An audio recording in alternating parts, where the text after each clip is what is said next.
Yo, what is really good, my dudes? Today is Monday, April 30th, 2018, and we got another RuneScape update for y'all. Today we see the release of Safecracking. So without any further ado, let's jump right into the video. Let's go.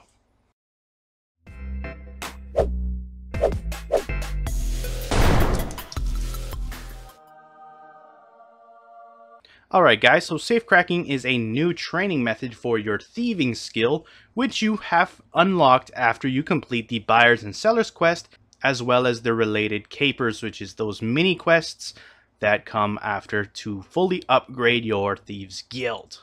Basically, you're going to be running around various different safes in castles and keeps scattered across the entire game world. There are 49 safes in total, spanning not only across the game world, but throughout the higher level bands of the thieving skill. Now, while it has you running around the game world fairly often to get the best XP rates, while cracking a safe, it's actually simple and slightly AFK, best described by Jagex as elder trees for thieving. Now, when you safe crack, you're going to be getting obviously thieving XP, as well as cash and a new type of rewards points, pilfer points. Now, these points can be spent on various different rewards, such as a consumable that protects you from being stunned, as well as an item that allows you to instantly remove all suspicion from one elf clan in Elf City. Not only that, Safecracking comes with a new master lockpick, a lockpick that does not ever break, as well as a master stethoscope. When you purchase these from reward points, you can add them to your tool belt.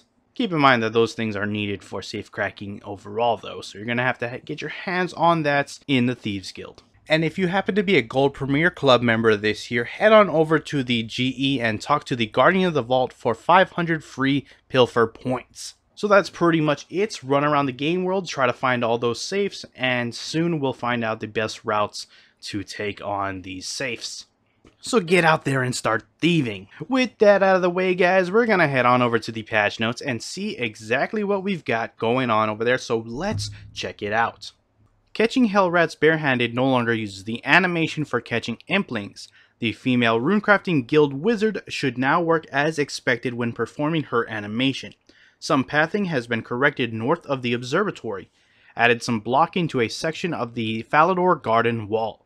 Fixed an issue that caused the background frame layer of the ribbon to not be affected by the legacy recolor. Chat options specific to the RS3 interface will no longer appear whilst in legacy interface mode. A scroll bar in the collection log for bosses and clue scrolls once again functions as expected. The list of options from the community button on the ribbon have now been split into 2 rows. Various graphical issues have been fixed around Lumbridge Castle. The Nature's Balance sword have been fixed to work with the Flaming Sword's override. The Constitution XP awarded from the Swung from the Depths quest is now given in the form of a lamp. Fixed the color of some text in the Rag and Bone Man quest log. Fixed a grammatical error with Dimintheus' dialogue at the start of Family Crest. Corrected a grammatical text issue on the Deadliest Catch Harpoon plans.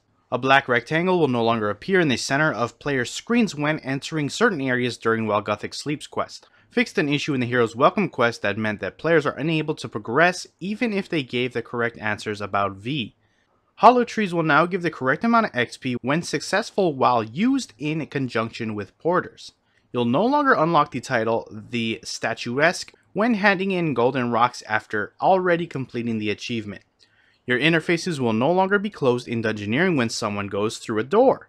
A typo in a tooltip when right-clicking toggle on Nihil's in the Slayer store rewards interface has been fixed. Fixed an issue with share XP with fishing whilst Dungeoneering. Amended life points restoration rates for Demonheim filled potatoes. Logging in with a minimized Slayer or Reaper counter will no longer crop text when counter is expanded again. Ring of Fortune should now correctly display that it helped you gain an item rather than the Ring of Wealth in certain situations. Obtaining the Scepter of the Gods while wearing a Ring of Fortune or better will now display a luck message. Luck messaging for obtaining a Pharaoh Scepter will now display the correct amount of charges. Clan rank icons now appear next to the player's name in clan settings. The clan settings interface is now an overlay. As a result, you can now kick/assign rank ups in your clan without worrying about your interface closing each time you do so. Resolved an issue with clan member entries clipping through the bottom of the clan interface and clan settings interface.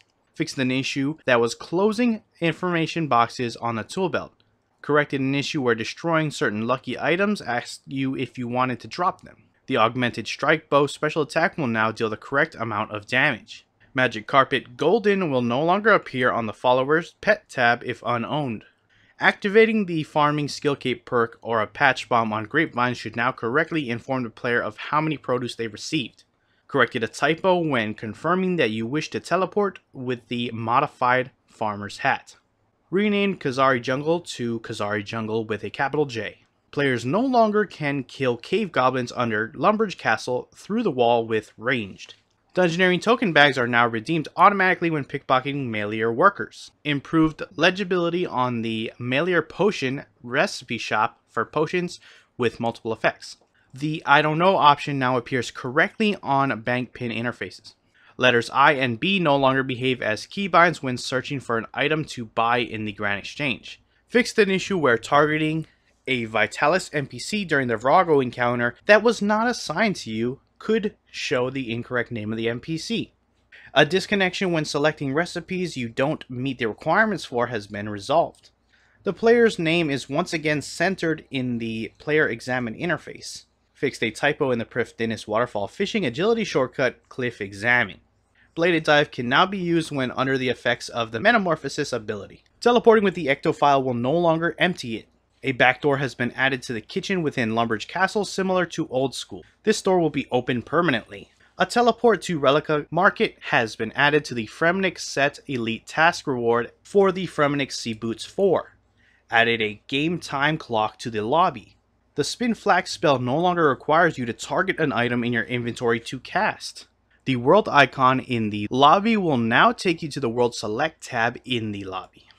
Fixed audio crashes that occurred when using USB headphones.